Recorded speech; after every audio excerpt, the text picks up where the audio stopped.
There are many ways to ask for the revelation of the gods in ancient Egypt, of which three main ways are mentioned. The first of these ways is the direct way, and that happens when the god talks to himself, embodies in his statue, or his sacred boat, or his sacred animal. This is the oldest and most common way. The second way is to bring the revelation and question it, happened in the form of divine rituals, which usually happened in the favor of a person.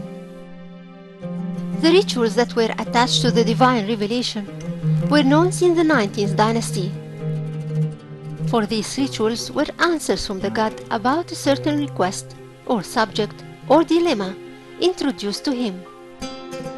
The essential difference between that way and the direct revelation is just in its being written and is introduced as being a revelation of God without showing the request of the revelation and waiting for his answer.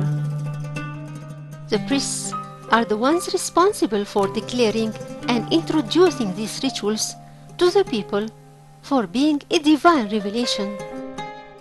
The third way happens through dreams, and that's through the meeting of the sleeper with the world of gods in the dreams. Thus the dreams played an important role as means of the connection of the sleeper with the world of gods and expressing what's going in the minds of the gods.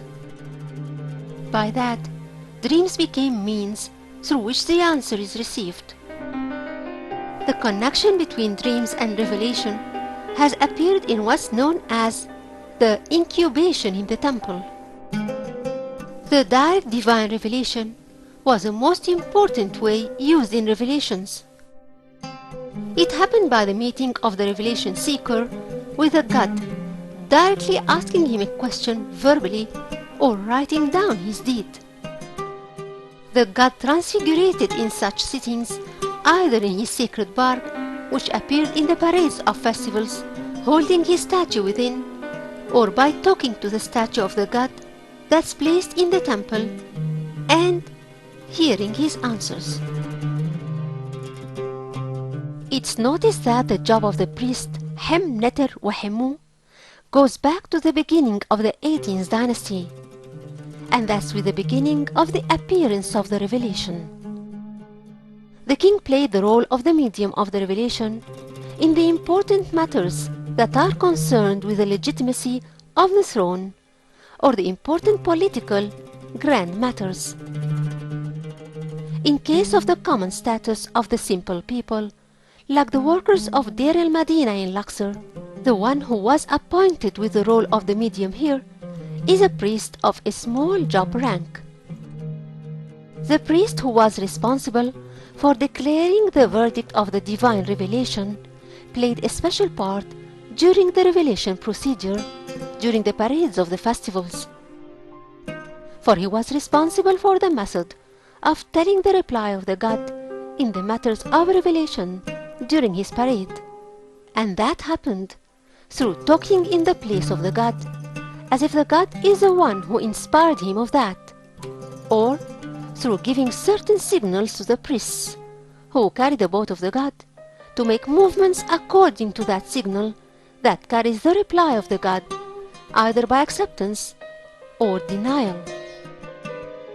That priest usually stood in the middle position in front of the parade of the god in a way that gave him a chance to do his role and nod to the priests who carry the boat.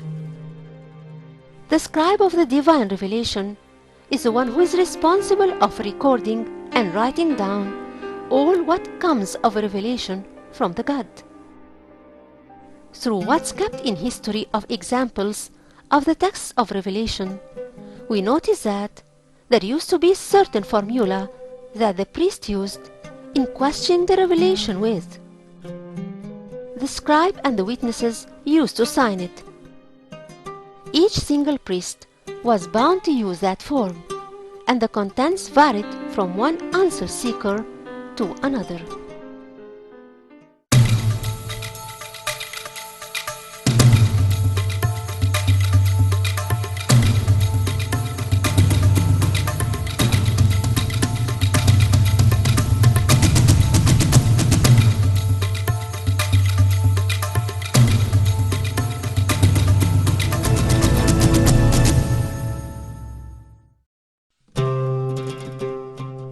ancient Egypt, revelations played a great role in the social life of the people.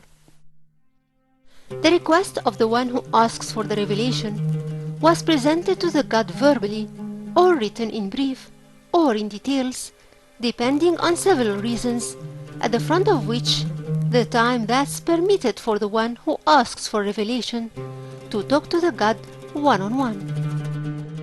The ancient Egyptian was always certain that the god knows all the details of his complaint, but he never had the chance to tell it. Thus he becomes very assured towards the judgment of the god and his decision in his request. Then he waits to get a reply from the god as an answer to the revelation in the form of a picture or a sound or a signal. The operation of calling the revelation of the god by the king and the high priests has been subjected to a form of the protocol forms and the manners of speech in a way more formal that happened through many steps that are complicated, and through these rituals the god is pulled in and is praised. For the one who asks for the revelation is someone who is close to the god, and the form that precedes asking for the revelation usually has an impact on the decision of the god to be positive. Among the ways of calling the revelation is talking or addressing the god verbally. That requires a physical presence in front of the god. Many words and actions were mentioned that express the presence of the revelation seeker in front of the god to present his problem or complaint. There are words that point to that in general. It's difficult to put an exact translation to some of these words, for we find this text saying, "The great priest of Amun-Ra arrived in front of the great god," or "The priest Amun-Nacht stood in front of the god." Asking for the revelation in ancient Egypt required a direct talk to the god. Among the forms used in that addressing is a form of embah, which means in front of or near to. That form is repeated a lot to mean the presence of the high priest in front of the god in particular. That formula is used to confirm the confrontation between the god and the means of the revelation, and so are some verbs like seper and semi and aha. They are verbs that point in their meanings to being present in front of the god. The verb wahem is one of the verbs that are connected with the revelation and holds more than one meaning, for it means the repetition of saying the request to the god, like in the text that says, "Then the great priest of Amun-Ra comes, and the king of gods, Pai Najem, the honest voice, came too, in front of this great god." The second meaning means to talk with respect in front of the god. Thus, it's used in the special cases in which there is a connection between the king and the high priest with the god, in addition to words and actions that were used or proved in one way or another within the text to tell about the revelation condition. The other way to call for the revelation is by writing, and that's when there was an attempt to ask for the revelation in writing, in case there was no way of asking for the revelation verbally. The two ways could be used together, and this happened by putting the two documents in front of the god, for two documents were placed on both sides of the road through which the god passed during the parade, or in front of or behind the god. The operation of making the revelation act happens, in that case, is by the choice between the two documents through a movement that the god makes by means of the priest who carry his sacred bark.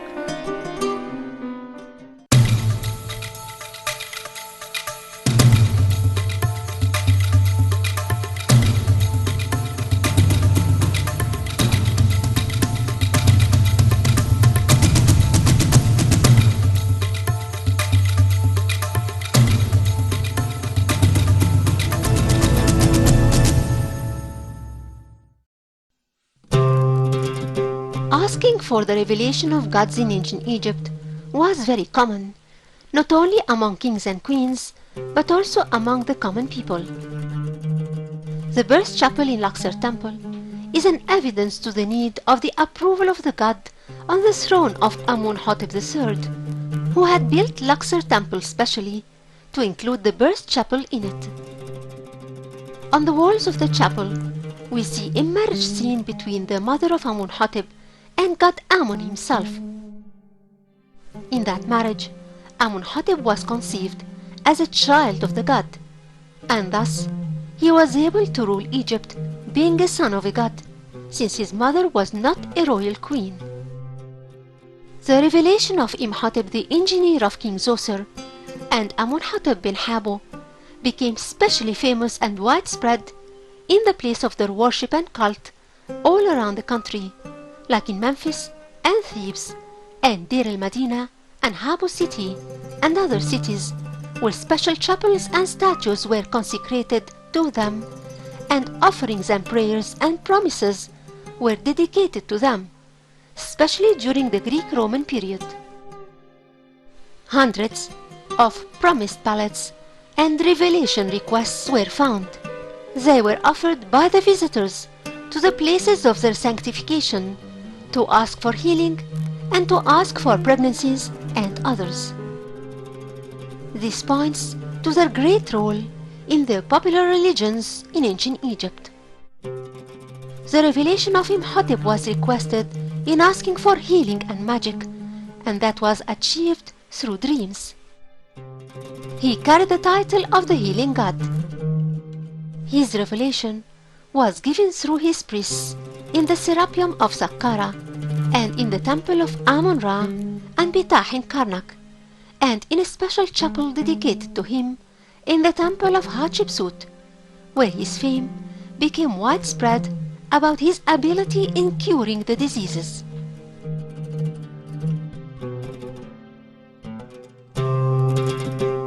God Amun-Ra comes at the front line of the gods who are connected with the revelation, for the widespread of his revelation on a big scale in and out of the boundaries of Egypt.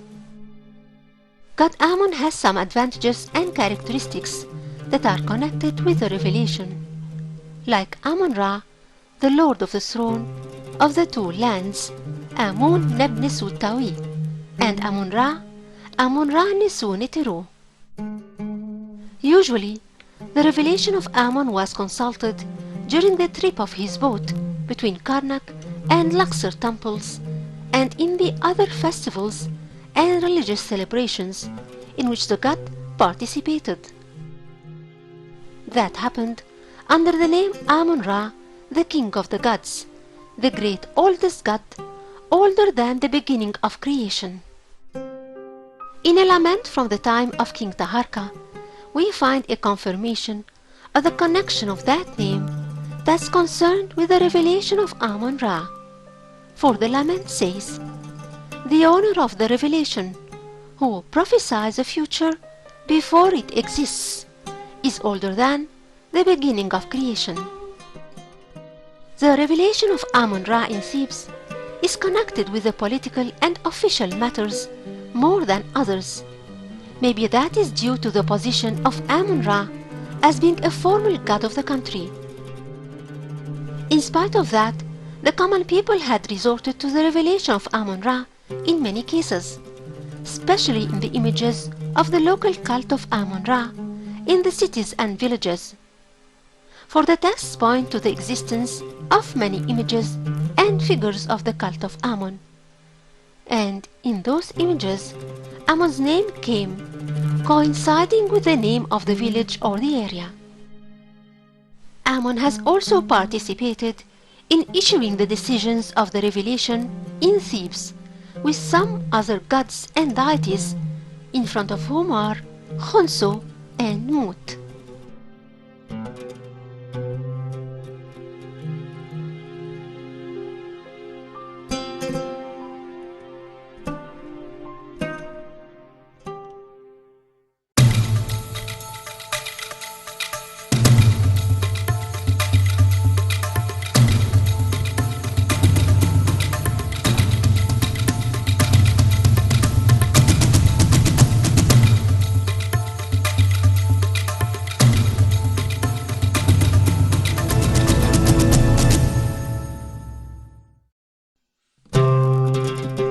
The revelation of God Thoth left many evidences of its existence in the Ptolemaic period, many of which came on pieces of ostraca from the archive of the one called Hur, the priest of Isis, and the scribe, and the private secretary of the cult of the sacred bird of Thoth in Memphis, that was found in Saqqara. The great goddess Isis, the mother of the god, was connected with the revelation and the prophecy in Kaft and Abydos, and Saqqara and Philae Island, and that was based on the position that her cult had in these places.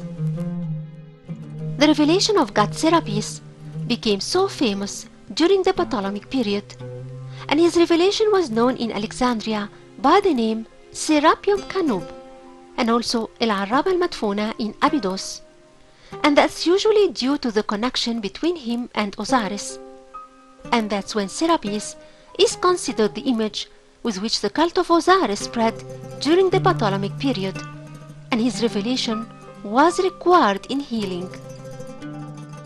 The revelation was connected with many gods and other deities like Hathor and god Anuris and Inheret, where there was a pointing to his revelation in a papyrus from the Ramesside period, and also with each of god Set, Sobek, and the octonary of El-Ashmunin, and the goddess that were pictured in the form of rams, like Khinum and Hur-Sha'ef and Ba-Nebjedet and god Bes from the Ptolemaic period. The revelation was also asked from the sacred animal of the god, as being a living incarnation of the image of the god himself. Some of the kings were famous of being connected with the revelation, including Amasis I, Amun-Hotep I, Ahmose-Nefertari, and Ramesses II. Among the non-royal figures are Imhotep, the engineer of King Djeser, and Amun-Hotep ben Habo, from the time of King Amun-Hotep III. The revelation of Amun-Ra was not confined to Thebes, but stretched to a number of cities and other areas in addition to Thebes, like Siwa and Nebata, and spread out of the boundaries of Egypt itself. So we find in the text of choosing the Ethiopian king Abilta that he resorted to the revelation of god Amun. Amun-Ra, the lord of the thrones of the two lands, the one who resides above the pure mountain. The revelation of Amun was exceptionally famous in Siwa, and he was known since the 26th dynasty, maybe in accordance with the construction of his temple there. The revelation of Amun has reached a worldwide reputation and famosity even before Alexander the Great entered Egypt, and his visit to the revelation of Amun-Zios there. God Khonsu was known of his revelation in Thebes with Amun-Ra and Mut. His appearance came in the texts of the divine revelation under the name of Khonsu in Thebes, Nefer-Hotep. Goddess Mut was also famous in Thebes as a goddess of revelation with Amun-Ra, and appeared also through the divine rituals from the time of the two dynasties, the 21st and the 22nd. Usually, she issued decisions of revelation that were connected with protection and healing, in addition to her appearance with Amun-Ra in the revelation. God Ptah's revelation was known in Memphis since the New Kingdom era, and continued even during the Greek-Roman period, and for his role as a creator god and his great influence in being a god of a revelation and a prophecy. God Thoth's revelation was known in Memphis and Saqqara and Nubia and the castle of El Aguz or Qasr El Aguz.